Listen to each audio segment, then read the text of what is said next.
नमस्कार दोस्तों, उम्मीद है आप लोग अच्छे होंगे। तो आज हम बात करेंगे अधिगम के नियम के बारे में।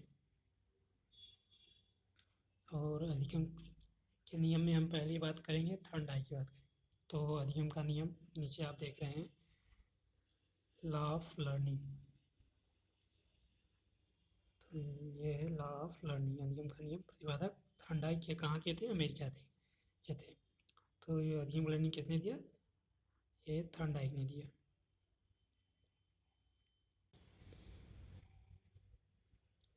और इनकी पुस्तक का नाम क्या था? शिक्षा मनोविज्ञान, जो 1913 में प्रकाशित हुई। उसमें 3 मुख्य नियम दिए और 5 गौण नियम दिए। तो कितने मुख्य नियम? 3 है मुख्य, 5 है गौण। 3, 5। तो इनकी पुस्तक का नाम शिक्षा मनोविज्ञान याद रखिएगा। शिक्षा मनोविज्ञान याद रखिएगा, 1913, 3, 5 ये याद रखिए, रखना है आप लोग। अधिगम के मुख्य नियम। मुख्य नियम में 3 नियम है। तो पहला नियम है तत्परता का नियम, या मानसिक तैयारी का नियम कहते हैं, लॉ ऑफ रेडीनेस। और दूसरा है अभ्यास का नियम या श्रम का नियम, लॉ ऑफ एक्सरसाइज कहते हैं इसको। अभ्यास, श्रम, एक्सरसाइज। और दूसरा था, तीसरा है प्रभाव, संतोष, परिणाम का नियम, प्रसन्नता। ऐसे कई नाम है। हिंदी में आप देखेंगे कई नाम है, लेकिन आप इंग्लिश वाला याद रखेंगे तो एक ही नाम मिलेगा। प्रभाव का नियम, इफेक्ट का नियम। संतोष का नियम, परिणाम का नियम, प्रसन्नता का नियम, व दुख का नियम।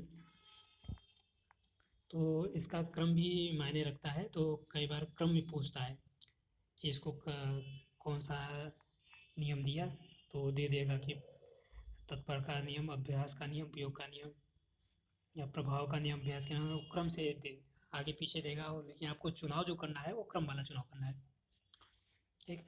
तो पहले की हम बात करेंगे तत्परता का नियम, मानसिक तैयारी का नियम, लॉ ऑफ रेडीनेस। ठीक।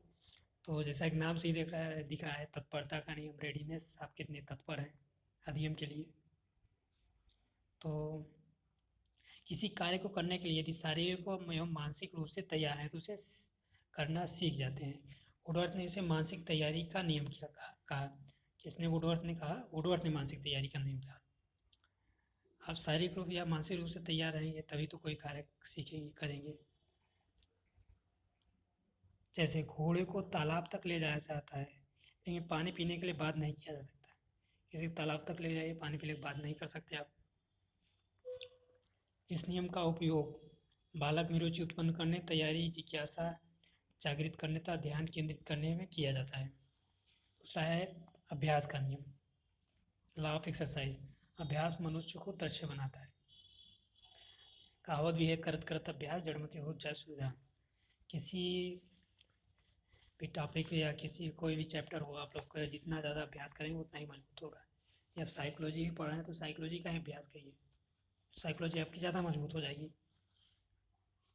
ठीक। अभ्यास में ही एक उपयोग का नियम, लॉ ऑफ यूज। अनुपयोग का नाम नियम, लॉ ऑफ डिसयूज। तो अभ्यास करेंगे तो उपयोग करेंगे, नहीं अभ्यास करेंगे तो उपयोग नहीं होगा वो, या उपयोग नहीं करेंगे तो अभ्यास नहीं होगा। तो अभ्यास के नियम में पहला पॉइंट है उपयोग का नियम। सीखे गए विषय का बार बार दोहराना उद्दीपन का से के संबंध को मजबूत बनाता है। आपने जो विषय सीखा है उसको बार बार दोहराइए, दोबारा दोहराइए, तो आपका ये ज्ञान ज़्यादा स्थायी होगा। आप उसे उपयोग कर रहे हैं या अभ्यास कर रहे हैं। उसके बाद का पॉइंट है अनुपयोग का नियम, डिसयूज। ना दोहराने पर विषय का विस्मरण हो जाना उपयोग है। जैसे आप कोई भी चीज़ ना दोहराएं तो जाहिर सी बात है विस्मरण हो जाएगा। ठीक। इस नियम का उपयोग आदत निर्माण, बुरी आदतों को छोड़ने, संगीत, चित्रकारी, लेखन सुधार तथा कलाओं के विकास में उपयोगी है। इस आदत का निर्माण, बुरी आदतों को छोड़ने, बुरी आदत छोड़ना है, आप उसको उपयोगी मत करिए। बुरी आदत छोड़ना, अब दोहराइए ना तो ये आप भूल जाएंगे। संगीत, चित्रकारी करने लगे इसकी जगह आप दूसरा काम करने लगे तो आपको याद रहेगा।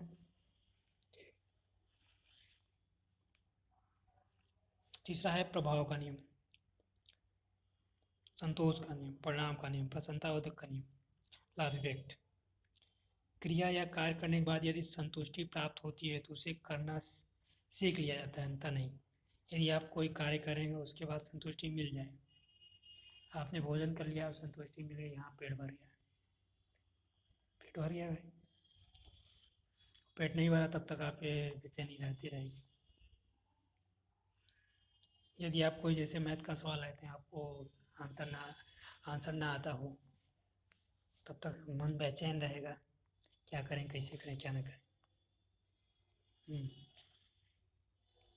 वृत्ति व मनोभाव का विकास करने में उपयोगी, क्रोध व ईर्ष्या के संवेगों को दूर करने, समस्या व कदाचारी व्यवहार का सुधार, रुचि व स्मृति इससे संबंधित है।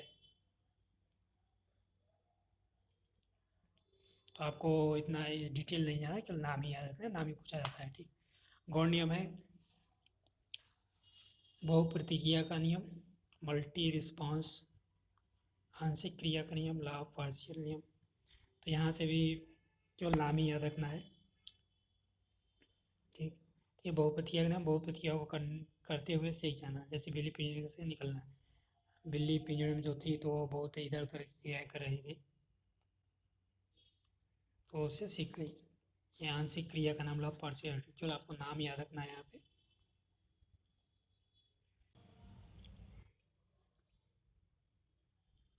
अगला है विषय वस्तु। तो दूसरे में ही विषय वस्तु को छोटे छोटे भागों में विभाजित करते हुए अंश से पूर्ण की ओर जाना। तो तीसरा पॉइंट है मनोवृत्ति का नियम, लॉ ऑफ एटीट्यूड। पांचवा है आत्मीकरण का नियम, लॉ ऑफ असिमिलेशन। चौथा है, पांचवा है साझा परिवर्तन का नियम। तो आपको केवल नाम याद रखना है, उसमें जो कि 4 ऑप्शन रहते हैं, तो वो देता है कि उसमें मुख्य नियम का दे देगा 3, चौथा नियम गौड़ का दे देगा। 4 नियम गौड़ वाले दे देंगे, 3 नियम गौड़ वाले दे देंगे, 1 नियम मुख्य का दे देंगे। तो उसमें से ऐसे करके पूछ लेंगे, या क्रम में दे देंगे। थर्नडाइक के कौन कौन से नियम है, कोई किसी और का कोहलर का नियम इसमें घुसेड़ देंगे, मास्लो का नियम इसमें डाल देंगे, पूछ लेंगे कि कौन सा थर्नडाइक नियम नहीं है, ठीक। और इसके उपनियम भी हैं, उपनियम के नवीनता का नियम, प्राथमिकता का नियम, संबद्धता का नियम, उत्तेजक तीव्रता का नियम। तो ये सब उपनियम नहीं आते।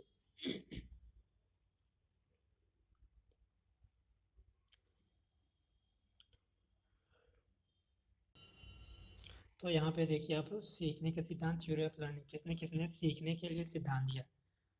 तो पहले उद्दीपक अनुक्रिया सिद्धांत, स्टिमुलस रिस्पांस थ्योरी, ठीक। एसआर थ्योरी, इसी को एसआर थ्योरी कहते हैं।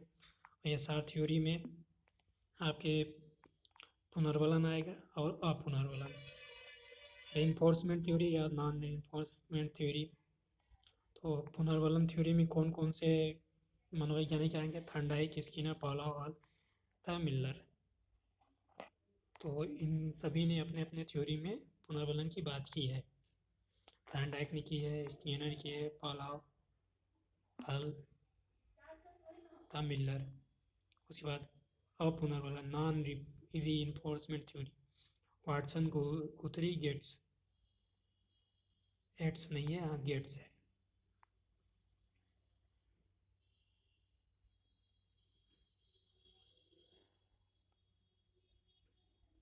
तो यहाँ पे गेट्स है, गेट्स।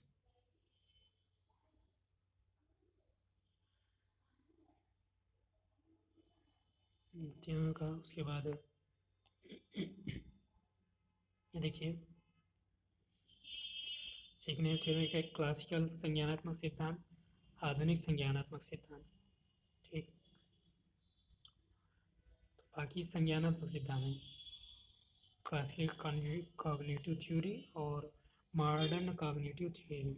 क्लासिकल में वर्दाइमर, कोहलर, कोक्का, पियाजे, टोलमैन, ये वर्दाइमर, कोहलर ये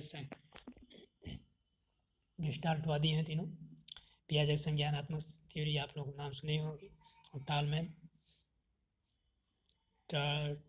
में थ्योरी दिया, ये भी संज्ञानात्मक से संबंधित है। आधुनिक है उसूबेल, Brunner, Bandura, bells, बेंडरा। David Ausubel उन्होंने आधुनिक दिया। ब्रूनर ने भी बंडूरा का सिद्धांत आप जानते होंगे, सुने होंगे। इन्होंने आधुनिक किया, ये सब सीखने से हैं। तो यह नाम याद रखना है आपको कि किस कौन से सीखने का सिद्धांत दिया, इन सबों ने सीखने का सिद्धांत दिया है। नाम यहाँ पे जरूरी है।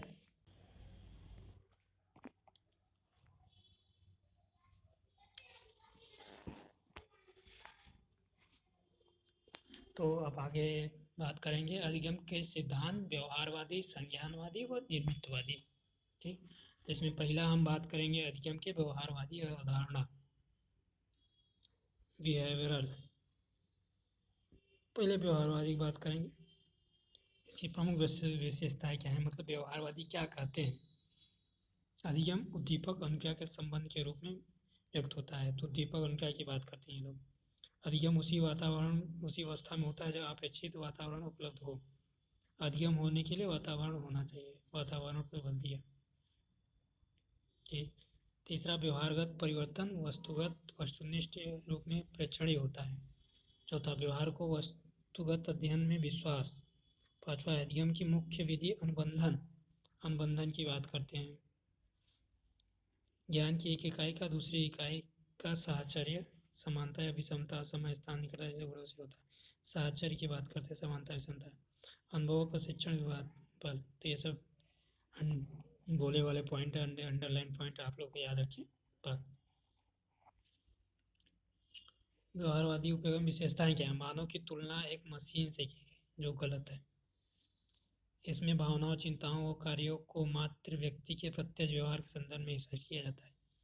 संरचनात्मक व वंशानुगत कार्यों की अवहेलना करते हैं।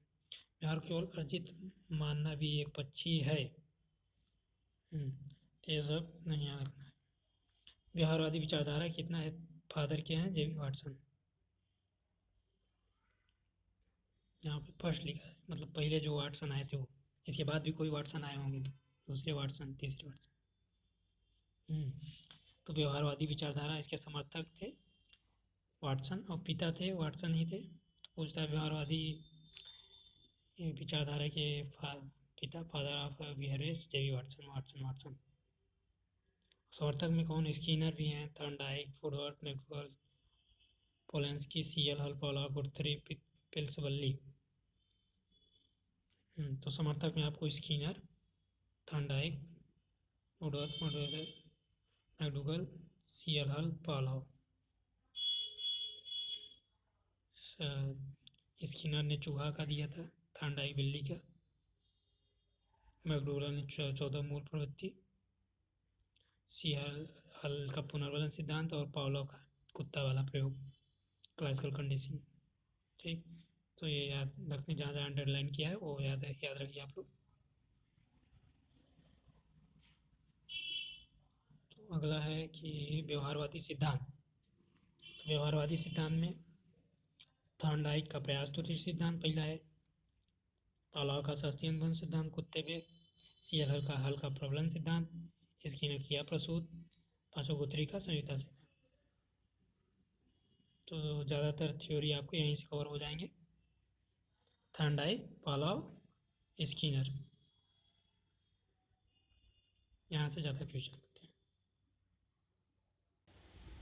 तो व्यवहारवादी विचारधारा मानती है वातावरण व्यक्ति को बदल सकता है, वातावरण व्यक्ति को बदल सकता है। ठीक, वातावरण व्यक्ति को बदल सकता है। व्यवहारवादी विचारधारा के अनुसार अध्यापक उचित अधिगम परिस्थितियों का निर्माता होता है। उद्दीपक अनुक्रिया के संबंध पर बल। प्रयास और त्रुटि का सिद्धांत में पहला है ट्रायल एंड एरर। ठीक, प्रयास त्रुटि थॉर्नडाइक ने किया था, पहले ही बिल्ली पे दिया। जैसे ही नाम देखिए आपको तुरंत याद आ जाना चाहिए, बिल्ली थी, बहुत प्रयास की, बहुत त्रुटि की उसने, प्रयास त्रुटि थॉर्नडाइक। इसके अन्य नाम क्या है, संबंधवाद, कनेक्शनिंग याद रखना है, योजनावाद, आवृत्ति का सिद्धांत। आवृत्ति बार बार बिल्ली आवृत्ति करती थी, इसलिए आवृत्ति का सिद्धांत।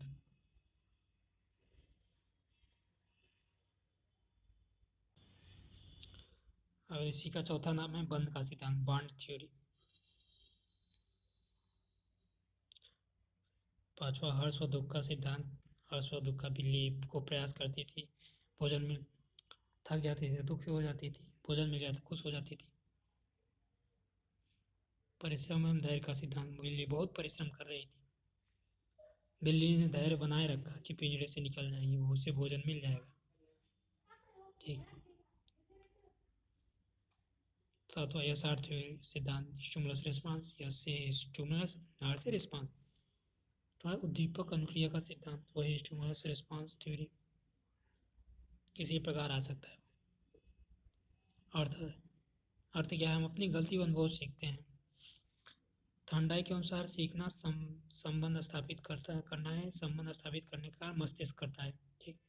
थॉर्नडाइक ने भूखी बिल्ली पर प्रयोग किया। किस पर किया? भूखी बिल्ली। बिल्ली भूखी थी, याद रखिएगा। भूखी बिल्ली पिंजरे के बाहर उद्दीपक, मछली के टुकड़े को प्राप्त। उद्दीपक क्या है? मछली है, मछली का टुकड़ा प्राप्त करने के प्रयास करती है, त्रुटि करती है, उससे संबंध स्थापित करती है, पिंजरा खोलना सीख जाती है। प्रतिपादक थॉर्नडाइक अमेरिका थे, याद रखिए। पुस्तक एनिमल इंटेलिजेंस का सिद्धांत दिया, इसी में इन्होंने ये वाला प्रयोग बताया था। सिद्धांत भूखी बिल्ली प्रयोग किया, भूखी बिल्ली प्रयोग किया। ठीक, याद रखिएगा। 10 दिन तक प्रयोग किया इन्होंने। और उद्दीपक सुगंधित मछली का टुकड़ा, मछली का टुकड़ा सुगंधित मतलब उन्होंने पका के दिया था। मस्त स्मेल आ रही थी मछली का। बिल्ली भी मस्त हो गई थी कि ये मछली मिलेगी, मछली। लेकिन बिल्ली को तो पिंजड़े में डाल दिया था। स्किनर बॉक्स से, थॉर्नडाइक बॉक्स भी कहते हैं। उधर स्किनर ने स्किनर बॉक्स बनाया था, इधर थॉर्नडाइक बॉक्स, पिंजड़ा। और इसके चरण क्या है? प्रयास करना, असफल होना, फिर प्रयास करना जब तक सफलता नहीं मिलती। यही चरण में प्रयास करती है बिल्ली। उसमें आप पढ़ेंगे, देखेंगे कि बिल्ली बार बार प्रयास करती है, बार बार असफल होती है, तब तक प्रयास करती है जब तक सफलता नहीं मिलती। जैसे आप लोग बार बार प्रयास करती है जब तक सफलता नहीं मिलती। एग्जाम दे रहे हैं, बार बार प्रयास करिए जब तक सफलता नहीं। मंदबुद्धि बालकों के लिए यह सिद्धांत उपयोगी है। तो इसका उपयोगिता क्या है? मंदबुद्धि बालकों के लिए सिद्धांत उपयोगी है। और सिद्धांत प्रेरणा पर बल देता है। किस पे देता है? प्रेरणा पे बल देता है,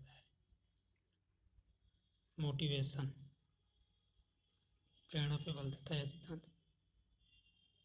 यह सिद्धांत क्रमिक रूप से सिखाने पर बल देता है। सरल से कठिन पर बल सीखना क्रमोत्तर होता है। चौथा है, उस सिद्धांत द्वारा बालक में धैर्य व परिश्रम के गुणों का विकास किया जाता है। स्व अधिगम पर बल। जैसे बिल्ली ने धैर्य परिश्रम किया, प्रयास किया, ऐसे ही बालक के लिए गणित, विज्ञान, समाजशास्त्र आदि को सीखना उपयोगी। गणित में नहीं सवाल आया, धैर्य ही चाहिए। विज्ञान में प्रयोग कर रहे हैं, पढ़ाया नहीं आया तो धैर्य चाहिए। समाजशास्त्र, उसमें धैर्य चाहिए, तभी आप सीखेंगे। छठवां, यह सिद्धांत अनुभव से लाभ उठाने की योग्यता का विकास करने में सहायक है। तो पश्च दृष्टि का प्रयोग किया जाता है, करो सीखो बल। यह सिद्धांत विभिन्न प्रकार के कौशल जैसे लिखना, पढ़ना आदि सीखना उपयोगी है। स्वाध्याय में सीखने पर बल दिया जाता है। अपने से सीखेंगे, प्रयास करेंगे तो सीखेंगे। तो इसमें से आपको 2 नंबर 3 नंबर याद रखना है, बाकी जरूरी नहीं है। तो 10वां नंबर है ड्राइविंग, टेनिस आदि सीखने में उपयोगी। ड्राइविंग सीख रहे हैं तो अभ्यास करेंगे, धीरे धीरे प्रयास करेंगे, गलती करेंगे, तब आप सीखेंगे धीरे धीरे। टेनिस भी खेल रहे हैं, टेनिस में कैसे? टेनिस में खेल रहे हैं, अभ्यास चाहिए निरंतर। असफल होंगे, आप मैच हारेंगे। और भी खेल हो सकते हैं। 11, परिश्रम प्रति आशा का संचार होता है। परिश्रम करते हैं, असफल होते हैं, आपके अंदर एक आशा आती है कि नहीं, एक दिन हम सफल जरूर होंगे। पर आक्रमणिक का सिद्धांत इसी पर आधारित है। आक्रमणिक का सिद्धांत इसी पर आधारित है। तो ये तो नहीं पूछा जाता यहाँ से आपको एमएड लेवल में नहीं पूछा जाता। दूसरी बात करें, व्यर्थ के प्रयत्नों पर बल, अंतर्दृष्टि का अभाव।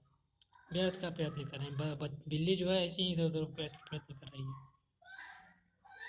दृष्टि में यांत्रिकता बल, यांत्रिकता का बल, एक ही काम बार बार कर रही है, वही यांत्रिकता कहते हैं। सीखने का कारण स्पष्ट नहीं होता। प्रतिभाशाल बच्चों के लिए अनुपयोगी। बाह्य पुनर्वरण पर बल, सीखने में गति का अनियमित होना। अर्जित ज्ञान को उपयोग बनाने वाला सिद्धांत। सिद्धांत का महत्व क्या है? इसमें प्रेरणा की बात होती है, बाधा की बात होती है। बाधा क्या है? पहले भोजन तक ना पहुंच पाए, यही बाधा है। निरर्थक प्रतिक्रिया करती है, व्यर्थ अनुक्रिया, व्यर्थ अनुक्रिया करती है, दूर होती है। बाद में सफलता मिलती है। सही अनुक्रिया की स्थापना कर लक्ष्य की प्राप्ति, सही अनुक्रिया को स्थापित कर लक्ष्य की प्राप्त करती है। इस सिद्धांत को लॉयड मॉर्गन कुत्ते और नजर के चूहे प्रयोग किया। तो ये सब नहीं याद रखना है। केवल 1 नंबर प्रेरणा बाधा, ये सिद्धांत के तत्व याद रखना है। तो इसे मैं ऐसे ही बता देता हूँ कि स्किनर ने क्या किया था, एक बॉक्स थॉर्नडाइक ने कहा था, माफ़ करिएगा, थॉर्नडाइक ने बॉक्स बनाया था, उसे बिल्ली को रख दिया था, बिल्ली की क्रिया करने के लिए था, और बाहर भोजन रखा था, सुगंधित मछली। उसकी मछली की सुगंध बिल्ली के नाक में जा रही थी, लेकिन बिल्ली उसको खाए कैसे? मछली क्या है? मछली पुनर्वलन का काम करेगी, उद्दीपक का कार्य कर रही है यहाँ पे। मछली जो है वो उद्दीपक का कार्य कर रही है। तो मछली जो है वो उद्दीपक का कार्य कर रही है यहाँ पे। एक कैट फूड, यहाँ मछली रखी हुई है, ये बिल्ली देख रहे हैं आप, पिंजड़े में बंद है, ठीक। तो बिल्ली तो बिल्ली है, और इंसान तो है नहीं कि उसके पास दिमाग को तुरंत जाए यहाँ पे ये लीवर दबा दे और तुरंत यहाँ से उसका दरवाज़ा खुल जाए और जाके भोजन खा ले, ऐसा तो है नहीं। तो उसकी सुगंध उसके नाक में पहुँचती है तो उसको, और बिल्ली भूखी है, बिल्ली भूखी रहेगी तभी तो वो खाने के लिए रहेगी। आप ही भूखे हैं तभी तो भोजन के लिए जाएंगे, भूखे नहीं हैं तो कहाँ जाएंगे? आपको नौकरी चाहिए इसीलिए आप लोग पढ़ रहे हैं, नहीं चाहिए तो कहाँ पढ़ता, नहीं चाहते, तमाम समाज में ऐसे लोग मिल जाएंगे आपके गांव में, घर में, शहर में, आस पड़ोस में, नौकरी चाहिए, नहीं पढ़ रहे हैं, दूसरा काम कर रहे हैं, आपको जगह पढ़ रहे हैं, आपकी आवश्यकता है, मतलब बिल्ली का आवश्यकता है, भूखी है बिल्ली को आवश्यकता है इसलिए वो कर रही है। बिल्ली भूखी है और मछली की जो सुगंध है वो भी जा रही है बिल्ली के पास, तो बिल्ली एक्टिव हो गई। हम्म, इसका नाम यसार सिद्धांत भी है ना, यसार मतलब स्टिमुलस रिस्पांस, स्टिमुलस ये रख दिया गया, मछली है, यही स्टिमुलस है यहाँ पे, ठीक। उस इस स्टिमुलस को देख के, मछली को देख के बिल्ली ने रिस्पॉन्स किया, अनुक्रिया किया, यानी ये उद्दीपक है, यहाँ पे मछली उद्दीपक है और बिल्ली उद्दीपक की उपस्थिति में अनुक्रिया करेगी, मतलब पहले उद्दीपक होगा, यानी पहले स्टिमुलस होगा, पहले मछली रहेगी तभी बिल्ली बाकी काम करेगी। मछली यहाँ से हटा दीजिए तो कोई सिद्धांत नहीं, कोई काम नहीं बिल्ली के लिए।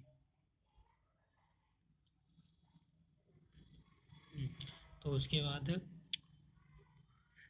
तो अब बिल्ली बिल्ली के नाक में सुगंधित मछली की महक जा रही है, बिल्ली इधर उधर भूखी तो है ही, इधर उधर कर रही, इधर उधर बहुत प्रयास की, नहीं हुआ, कुछ नहीं हुआ, नहीं खुल रहा है, अब भूखी है वो, कैसे करे कैसे, तो अचानक ही गलती से लीवर दब गया, यहाँ पे दब गया, ये खुल गया, यहाँ से दरवाजा उसका, आ गई बिल्ली खा रही, तो इसकी ना फिर दोबारा किया, उसको पकड़ के उसमें डाला, तो ऐसे ही फिर बिल्ली ने किया, फिर इधर उधर किया, फिर इसने किया, फिर अचानक ये दब गया, फिर खुला, बिल्ली आई खाई, फिर बिल्ली को बांध दिया गया, ऐसे ही कई बार किया गया। तो इसमें यह देखा गया कि धीरे धीरे बिल्ली के द्वारा अनियमित क्रियाएं, मतलब इधर उधर फालतू क्रियाएं, इधर जालियों को नोचना, खम्भे को नोचना, बिल्ली इस प्रकार इस प्रकार की जालियाँ जी थी, बिल्ली इसी को नोचती थी वो, जैसे आप लोग गाँव में देखे होंगे, खिसियानी बिल्ली खम्बा नोचे, मुहावरा है ये, इधर उधर जो मन नहीं तो कर रही वो। तो धीरे धीरे उसके निरर्थक कार्यों में कमी आई, निरर्थक कार्यों में कमी आई तो धीरे धीरे वो समझने लगी, हाँ क्या करने से उसे भोजन तुरंत मिलेगा, तो धीरे धीरे यह घंटी आसानी से या लीवर आसानी से दबाने लगी, तो ये अब उसके एक बॉन्ड बन गया, इसलिए इसे बॉन्ड थ्योरी कहते हैं, बॉन्ड बन गया, ठीक, बॉन्ड बन गया, इसलिए संबंध में उसे पता चल गया कि हाँ आप कैसे करना है। तो बिल्ली के पास भी दिमाग होता है, ऐसा नहीं बिल्ली के पास दिमाग नहीं होता, सभी जानवरों के पास दिमाग होता है। दिमाग तो होता है तभी वो भी कार्य करते हैं, अपना बचाव करते हैं, सुरक्षित करते हैं। तो यहाँ से जो जो मेन मेन बातें थी वो तो मैंने बता दी है। तो यदि आप लोगों को अच्छा लगे तो चैनल को लाइक शेयर सब्सक्राइब जरूर करें।